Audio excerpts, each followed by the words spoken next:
Good morning. My name is Janet Simon. I'm a trained educator and a National Youth Ambassador in Antigua and Barbuda. I will be presenting on Antigua and Barbuda's efforts to ensure peace and security within our country, and also to highlight the challenges with which we face. Now, I found this quote very interesting as it really supports what I'm trying to say here today. We have a powerful potential in our youth, and we must have the courage to change old ideas and practices so that we may direct their power toward good ends. And this was by Mary McLeod Bethune, who is, who was a civil rights activist and educator. Now, quickly about my small island, Antigua and Barbuda. I do hope you're seeing the pictures. Antigua and Barbuda, we're two beautiful twin island nations located in the Leeward Islands. We have about 365 beautiful beaches, including a pink sand beach in Barbuda, which I do hope you have the opportunity to experience at some point in time. We have a booming tourism industry and a very vibrant culture. Now, the aim of my presentation is to provide an in-depth analysis of peace and security efforts in Antigua and Barbuda encompassing our youth. I will do this through the identification of challenges faced, initiatives implemented to curb the challenges faced, projections and partnerships that we undertake to better control future ideations of these youths. Now, these definitions are here strictly to refresh ideas as it relates to peace, security, and youth, because especially with relation to youth, various areas, especially within the Caribbean, various countries, we have different definitions or age ranges as it encompasses youth. And for us, it's 12 to 35. Now, for me, our youth, I believe most definitely wholeheartedly that our youth function as key pillars in any society, especially Antiguan and Barbudan society. As such, I believe that it should be considered within the realms of current economic and social development. I believe that our lack thereof impedes their ability to create a future society that is peaceful and secure for generations to come. Most recently, I visited the World Bank and I had the opportunity to attend the Youth Summit there. And this was something that I pointed out, the fact that for us as Caribbean people, very often we're seen for our tourism industry and what we have to offer, but what we don't tap into is the fact that our youth are one of the most important commodities that we have. Now, for me, looking into peace and security, I realized it was a very broad topic. And being a National Youth Ambassador and also an educator for about 8 years now, I've realized and decided to focus my efforts encompassing UN SDGs 4 and 3, ensuring that I focus on education and good health and well-being among youth. Now, some of the issues, I decided to dissect them into internal and external barriers. Internal barriers, I focus on low self-esteem. Individuals, well, young people, they have low self-esteem. That's something that I've realized as a teacher. They lack confidence in their abilities and potential, and this hinders their willingness to take on new challenges and opportunities for growth. It's sometimes heartbreaking as a teacher when you realize that there is certain potential within students. However, they don't have the ability to tap into that, and most of their potential goes unrealized. Another area is mental health issues. Now, this is very big for us here in Antigua and Barbuda. However, there are many stigmas attached to mental health. Now, within recent years, thanks to COVID-19, because everybody was home and getting into the realm of social media, a lot of our youth there into TikTok, and Instagram, and YouTube. And as a result of that, it created this barrier we needed, not really a barrier, but a gateway that we needed to gravitate towards the importance of mental health. Being home, a lot of persons had to deal with a lot of issues, and for them it went unnoticed until they had that time to fully sit and deal with themselves. Now, Now, for us here in Antigua, there have been many efforts, especially through Spark, which is one of our areas within Family and Social Services division, especially throughout COVID-19 period. They would have tried to issue a lot of PSAs in relation to how parents would deal with their children, because, you know, technically, parents are not involved within their children's life throughout a certain time period of the day. That's left up to teachers and other educators in their lives. And during COVID-19, having to deal with them fully for all 24 hours of the day, it became challenging for parents because they saw different behaviors in their children that they wouldn't have elsewise seen had it not been for them spending so much time with them. And for children, within the environment that they are in, for them, it was difficult internally because they now had all that time sitting down. They weren't doing what it is they were accustomed to. And even gravitating out of the COVID-19 period, our children face so many different challenges, and they don't quite have the outlet that they need to be able to speak, because there's a disconnect between how parents were raised to deal with issues relating to their mental health, wherein they would have been stymied, they wouldn't be able to express themselves. And now we're seeing an event of children who they are more open and they want to speak about their experiences and feelings, but they don't quite yet have that outlet to do so. And it hinders, because I'm very behavioral centric as a teacher. I believe that if a child is unable to express themselves, if they're experiencing certain issues as children, it becomes difficult for them to really function academically. And then you have lack of motivation. That too ties into their low self-esteem too, because when we don't have that support system for our children, again, they cannot actualize or realize their potential.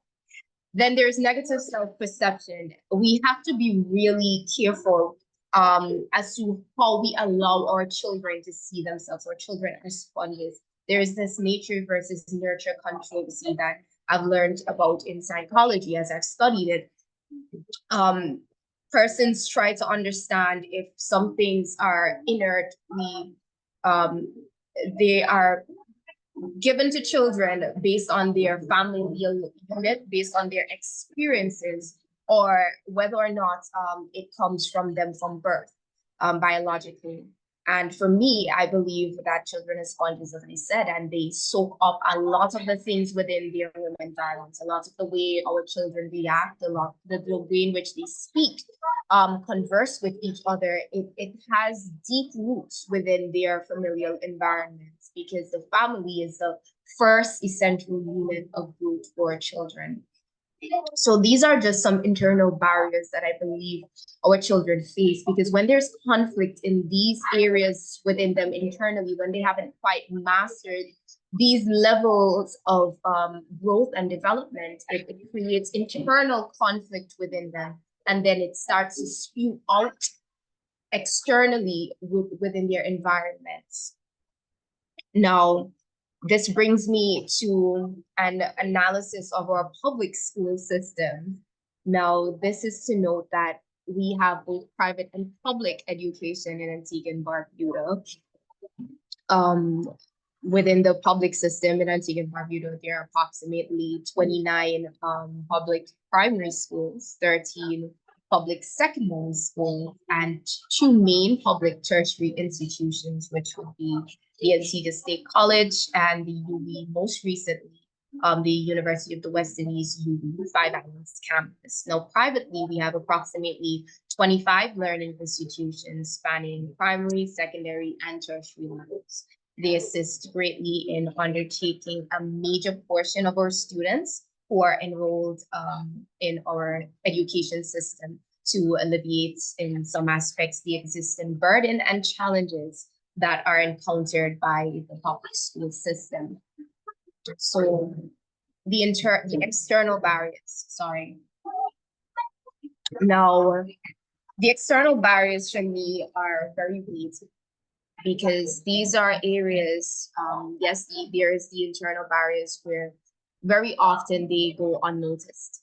But the external barriers are things that we see, we actually have the ability to see and counteract, which is rather challenging for us because I, I would say that based on my observation and my opinions, I believe that my society, which encompasses me, uh, we're more reactive than proactive. So I believe a lot of the issues that we face, a lot of the challenges, the impediments that we face currently, I believe they could be avoided. However, um, because of lack of knowledge and awareness, we falter. And as a result, we find ourselves with much more issues than we sometimes can handle. So socioeconomic challenges. Now, poverty and financial instability can limit access to educational resources, extracurricular activities, and other opportunities that contribute to the development of any child.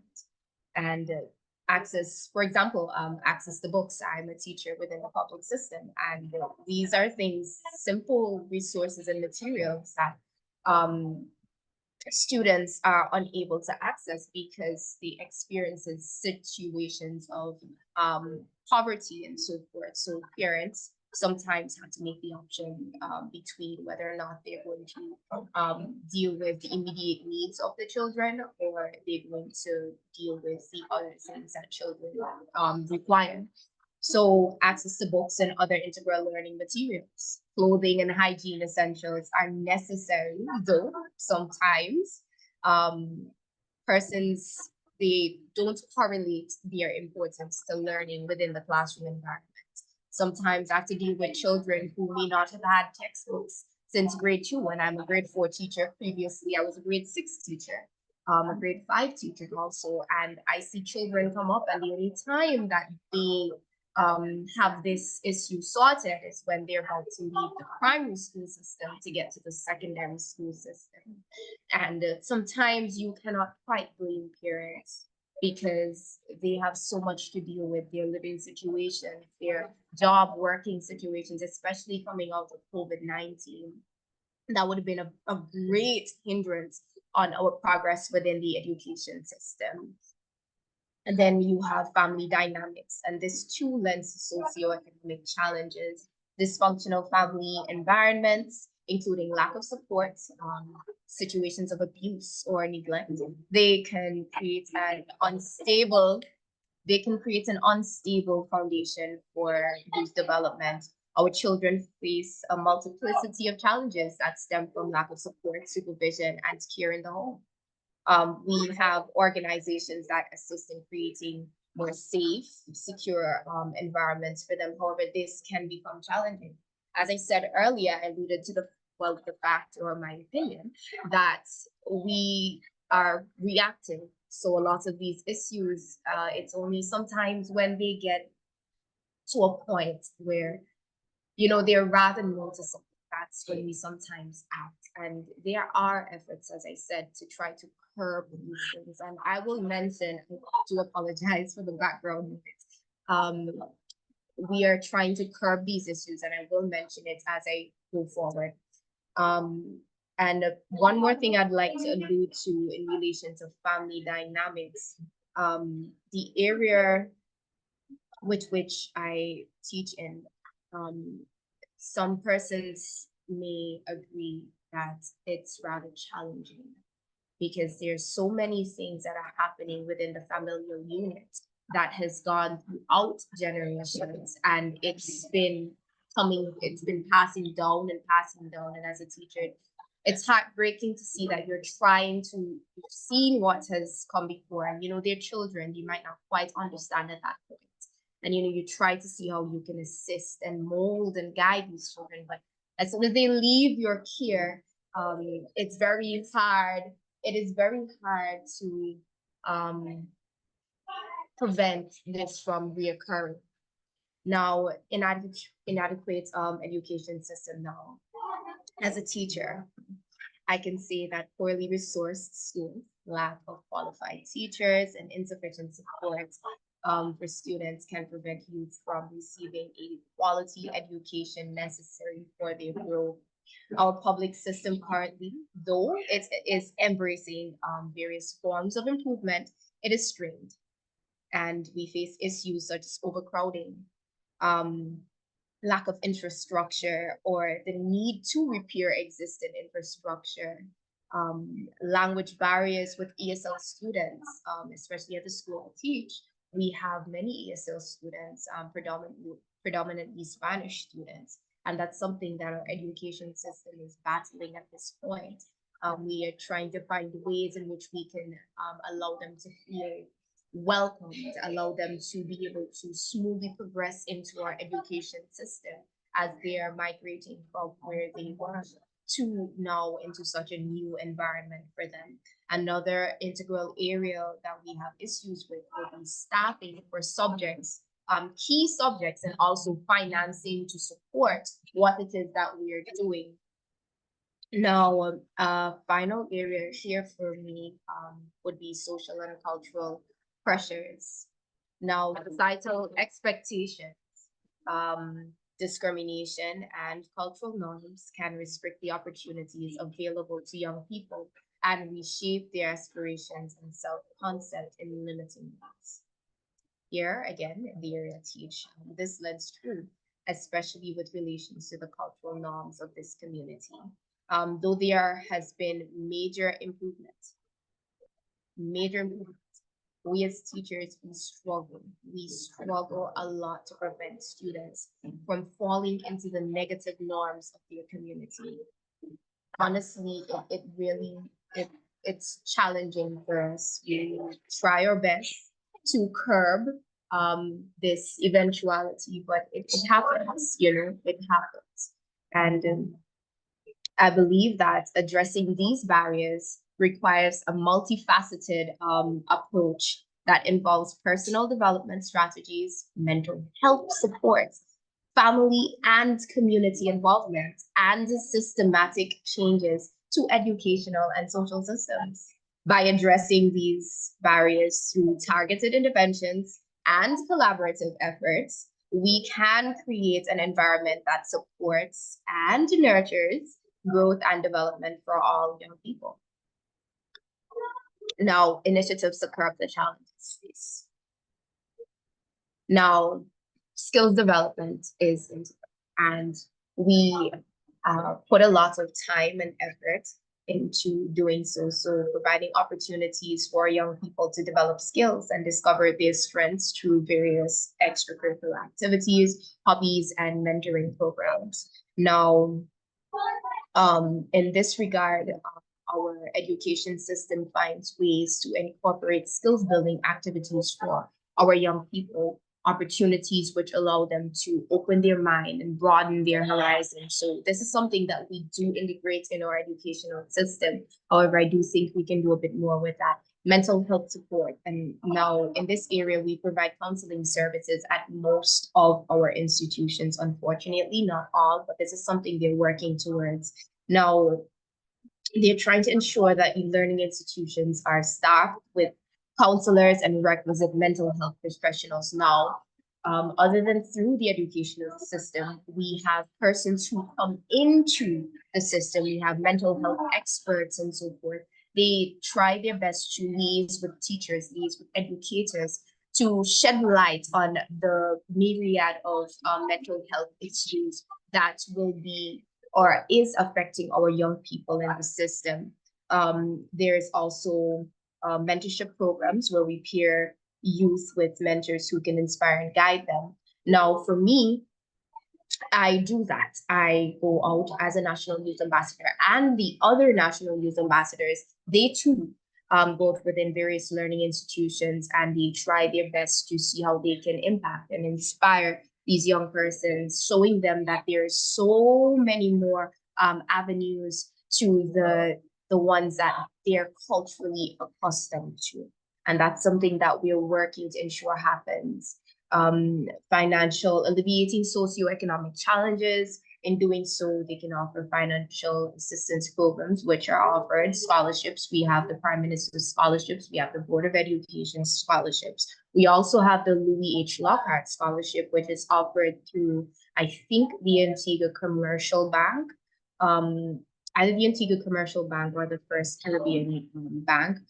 So we have various corporate entities who try to assist in alleviating these struggles for our youth, improving family dynamics, parental education. We're trying to work on offering workshops and resources for parents so they can improve their parenting and communication skills.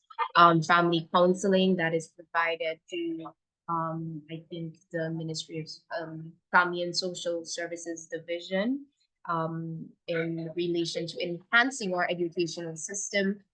We try our best to find grants and support, access to grants and funding that allow us to tap into things such as technological development. We're trying to incorporate ebooks, laptops, e-learning, skills development programs into our educational system.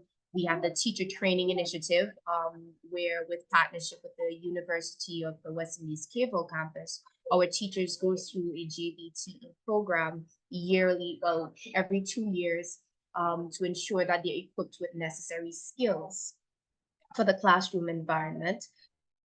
Community involvement too is key and integral. We have many organizers here, many organizations also that, well, they're both corporate and nonprofit. They have a myriad of opportunities geared towards increasing youth involvement across the country. Policy advocacy, that's another area. Most recently, unfortunately, we have had a spike in cases relating to youth. And as such, the government is now resorting to looking into the creation of stringent policies to protect our youth while also holding youth and their guardianship liable for undesirable behaviors. Because at some point, we have to be able to have society understand that we are our brother's keeper. It takes a village to raise a child. And we cannot any longer allow our children to be left up to themselves. There's a reason why, to a certain age, our children rely on the familial unit, rely on the community and the environment to be able to function effectively and become responsible citizens. 1 minute, please.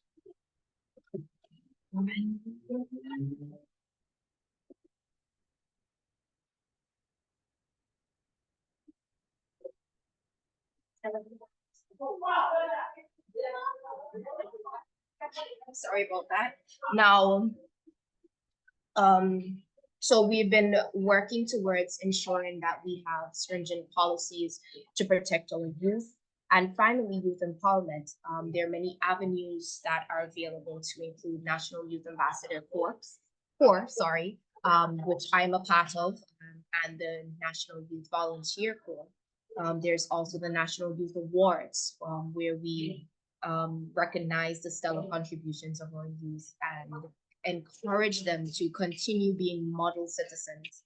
All programs are guided by the Department of Youth Affairs here in Antigua and Barbuda, who has developed a stellar policy to guide the ideas, to guide the path for youth in Antigua and Barbuda. Now here pictured are a few initiatives that we're trying to do. We have, especially through COVID-19, where we had to do social distancing, this caused us to try to increase the school plants, the buildings or the capacities on our school plants and what we can hold. There's another nonprofit organization in Antigua and Barbuda, the GCI Antigua, which I too am a part of. They hold a recycle and create competition yearly, which allows young people to, within the primary schools, get creative and so forth. This picture with the girls in blue, that's one of our prominent secondary schools. I believe this was raising awareness. There were different color socks. I think this was autism awareness. There's a national cadet corps here in Antigua and Barbuda, which I do work along with. This too is another thing that we've had over the years to assist in working with our youth and guiding and molding them. The picture at the bottom, that would be the National Youth Awards and some of the awardees. Now, I summarize here by saying, as an educator with nearly 8 years of experience in the system, I believe that though we're set on a better part, we still have much more to do in order to fully ensure that our youth today are on a path of peace and security. Now, seeing our developing world as small island states, and this is something I would have mentioned at the World Bank the other day, seeing that we're a small island developing state, I do believe that it is integral for us to secure partnerships to allow us into savvy fields such as artificial intelligence, geographical mapping, funding, and education for technological ventures that address issues such as climate change, youth unemployment, and poverty, sorry.